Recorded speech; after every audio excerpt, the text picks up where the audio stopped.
সরকারি চাকরিজীবীদের জন্য ২৩ সদস্যের জাতীয় বেতন কমিশন ২০২৫ গঠন করে প্রজ্ঞাপন জারি করেছে সরকার। সাবেক অর্থ সচিব জাকির আহমেদ খানকে সভাপতি করে এই কমিশন গঠিত হয়। অর্থ মন্ত্রণালয়ের সচিব খায়রুজ্জামান মজুমদার স্বাক্ষরিত এক প্রজ্ঞাপনে বলা হয়, সরকারি চাকরি আইন ২০১৮ এর ধারা ১৫ অনুযায়ী প্রজাতন্ত্রের সকল শ্রেণীর কর্মকর্তা কর্মচারীদের জন্য এই কমিশন গঠন করা হয়েছে।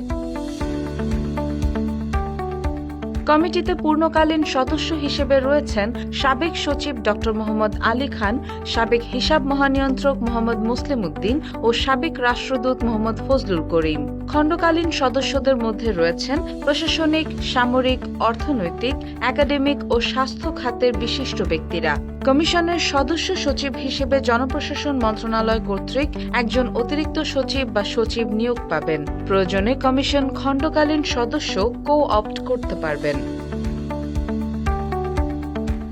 কমিশনের কার্যপরিধিতে রয়েছে সময়োপযোগী বেতন কাঠামো প্রণয়ন, বিশেষায়িত চাকরির বেতন নির্ধারণ, আয়কর কাঠামো, বেতন বহির্ভূত সুবিধা নিরূপণ, মূল্যস্ফীতির সঙ্গে সামঞ্জস্যপূর্ণ বেতন সমন্বয়, পেনশন সুবিধা, কর্মদক্ষতা অনুযায়ী বেতন প্রতিফলন ও রেশন সুবিধার যৌক্তিকীকরণ।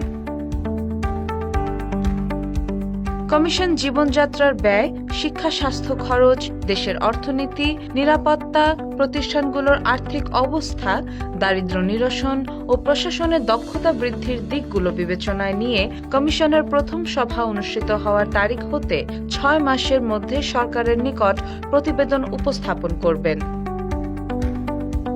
Desk report, Bangladesh guardian.